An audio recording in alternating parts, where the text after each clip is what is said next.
Hello guys, welcome yet once again to our virtual classroom. This lesson is for Friday, May 1st. Can you believe it?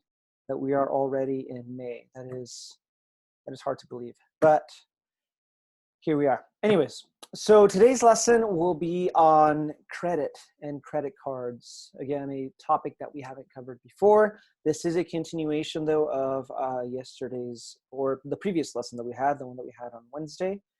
And yeah, obviously something very practical. And so let's jump right into it. So again, I encourage you to copy down the notes that I did post on Schoology. You will find those there, and they will look something like this. There we go. Okay, so this is our 57th lesson. This is on credit. This is SB 31-2. And here are the numbers on page 414, numbers 1A, 1B, 2, 4 through 7, and 10. Obviously, not all of these are going to be on the submission, but I do want you to look at each of those numbers. And we're actually going to be looking at those in a second. Okay, firstly, let's talk about credit. Let's talk about a credit card specifically. So as we're talking about credit, in my experience, the easiest way to understand credit is through talking about a credit card, as we're doing right here. Okay, so anytime we talk about credit, we're talking about a form of borrowing money, meaning that we're not dealing with your own money. You don't own this money. Let's say that you want to buy, I don't know, a new, what do you guys want to buy? New clothes or something like that. You want to buy a new jacket and the jacket is like $40 and you don't have $40, or your parents don't have $40 on them, or they don't want to spend some of their actual money, then I'm going to talk about you. So you could, in theory, buy that with credit, meaning you're not using your own money, but you are, you're essentially promising that you're going to pay it back. So the lender, it could be a bank, or a lending company, they own that credit card, technically, I guess. And so when you pay for that with the credit, you're saying, I'm going to pay for this later, I'm going to pay for this in payments. So you're in essence borrowing money. It is not your own money. And that is very important to remember. It is not your own money. Okay, it must be paid back. And it's usually in monthly payments. Usually that is paid back in monthly payments. To which you might say, well, that's awesome. I can just pay something with credit and then pay back later. Yes. However, the catch is that you're going to end up paying them back a little bit more. The payments are usually done with interest. So the longer you wait and the more you owe, the more interest will accumulate. We're not going to be really calculating interest, not in this class. But just know that, for example, if you bought that for $40, in the end, if you pay that in payments, you're going to end up paying more than $40 for that. But you get to, I guess, buy it on the spot as opposed to saving that money. In my opinion, and in a lot of people's opinions, it is always best to save and buy something with your own money. However, we can't always do that. We can't always do that. Besides credit cards, another way that people use credit is things like getting a loan for like a home or something like that. Not very many people have $300,000 just laying in the bank. And if they did, they don't want to spend it all at once. So they get a loan. That is, again, credit. They are borrowing that money and they're going to pay it over time. And it may take years. Also with cars, that's another way that people do that. Most people don't buy cars with cash or with a debit card. They buy it, they put a down payment, and then they pay the rest of it in payments. And they end up paying more than what the car is worth or what the house was worth at the time that they bought it. But again, they're able to make that purchase. They're able to use the car, they're able to live in their home, they're able to buy the jacket or sweater. Okay. So yeah, so essentially what is happening here, ladies and gentlemen, is that if you don't have enough money to buy something, or if you don't want to use the actual money that you have on the bank or on the savings, then you can use credit and pay it off over time. And again, that is not always a good idea. Sometimes, especially for little things, that is actually a very big problem. ladies and gentlemen. I don't mean to get too serious, but this is actually a very big problem in our country, where a lot of people will buy things with their credit card and think, oh, I'll just pay it back later. I'll just pay it back later. And before they know it, they have some serious debt problems. And we're going to talk about how that can affect them negatively in the future. Okay, so moving on. Credit report. Credit report can be thought of as a sort of report card for how well you manage your credit. So it's essentially a detailed record of, and I'm reading from here.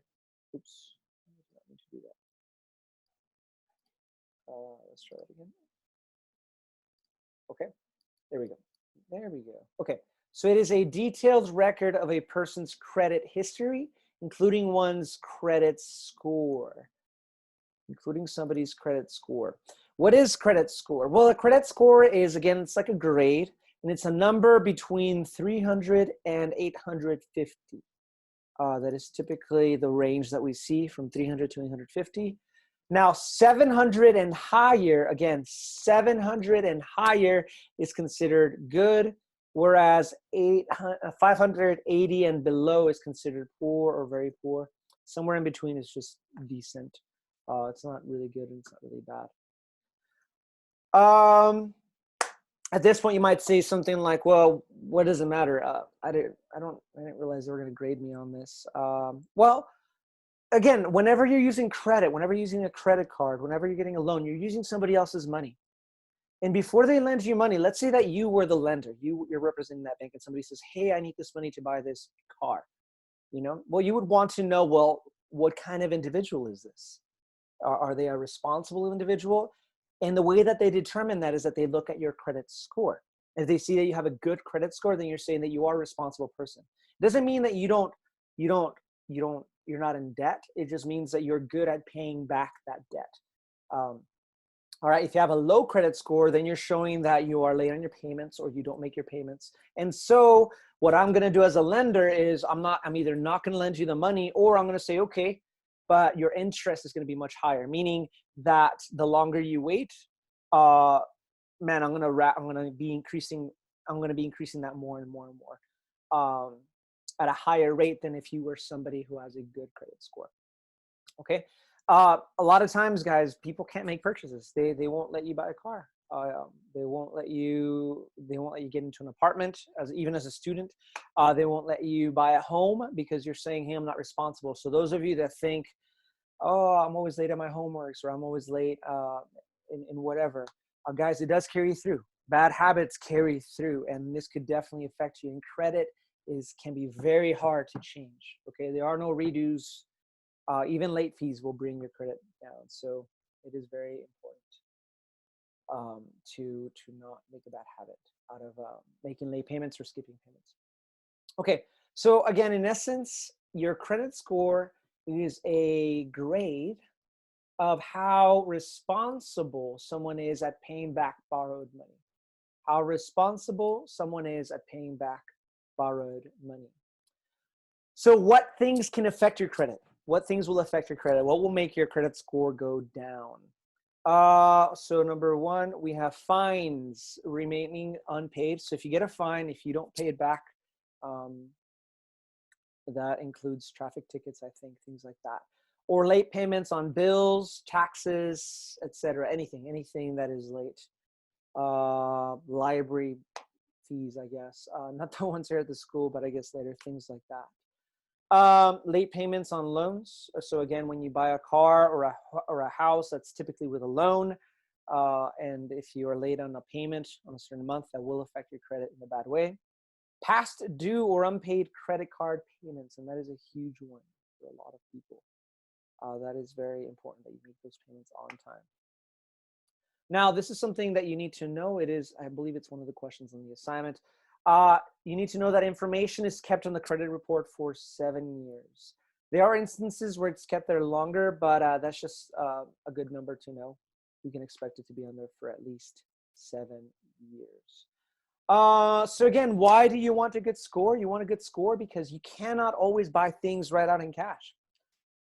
Ideally, and hopefully you do reach a point in your adult life where you can just save up money, and you live a lifestyle where you are responsible, you're saving money, you can pay for things in cash, but there still might be things that you just cannot, or that you just think it might be better not to spend your actual money at the time because it's just a lot, maybe a medical bill or something like that, and so you would rather pay back over time, even if you can pay it back at once.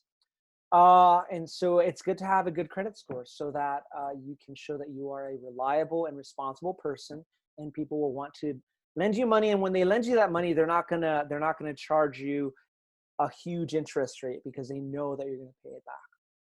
And so that's why it is important to have a good score. And so with that in mind, ladies and gentlemen, let's go to the actual assignment.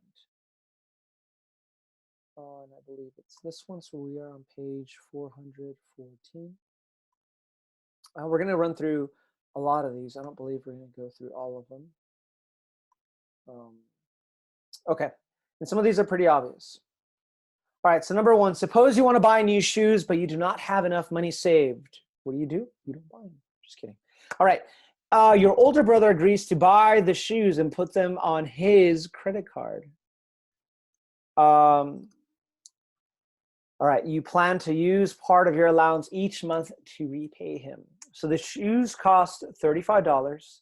If you pay your brother $8 when the credit card statement arrives, so that is the first payment. So the first month after you bought him, you give him $8 so that he can put that towards his credit card.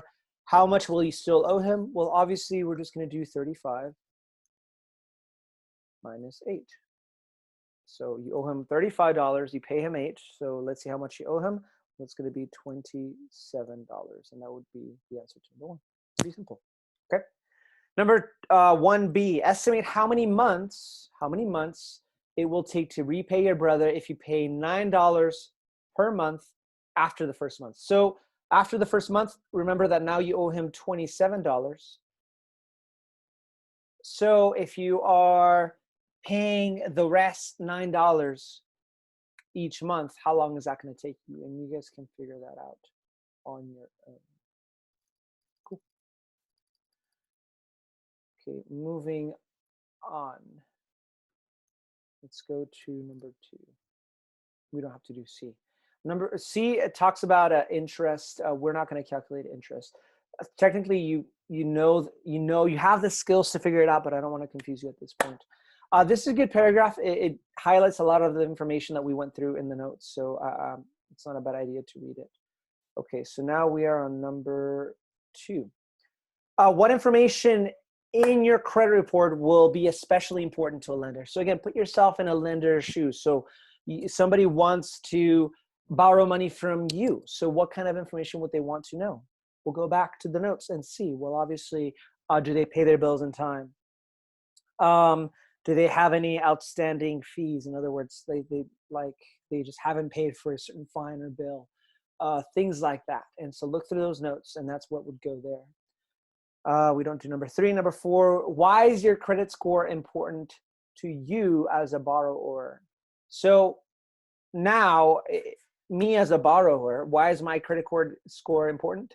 Because I want to be able to purchase things that I may not have all the money for. Okay, so again, if I want to buy a car, which I do, you've seen my car, I definitely plan to get a new car in the not so far away future, because it's been through a lot. And I probably won't be able to pay for all of it at once. And so I want to be a responsible individual so that they will lend me money, and also lend it to me at a low interest rate, so that it's just better for, okay.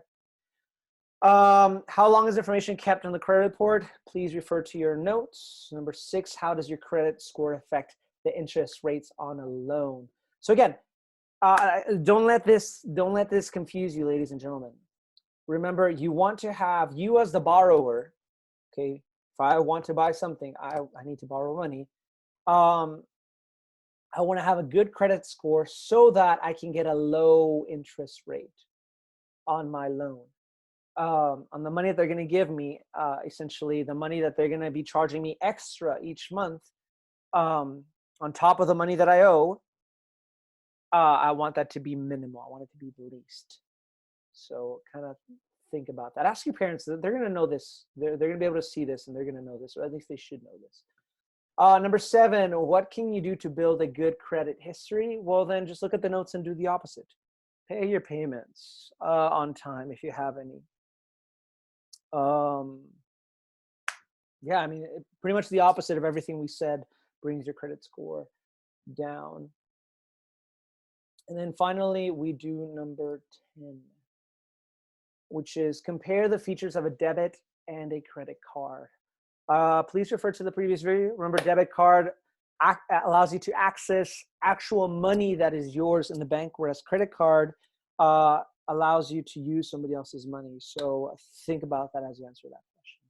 So that's pretty much it, ladies and gentlemen. Sorry that this video is a little bit late. I fell a little bit behind. But yes, remember that when we do meet in class, we are doing Crazy Hair Day. So I'm excited to see what you guys come up with. Some of you guys will just have to roll out of bed.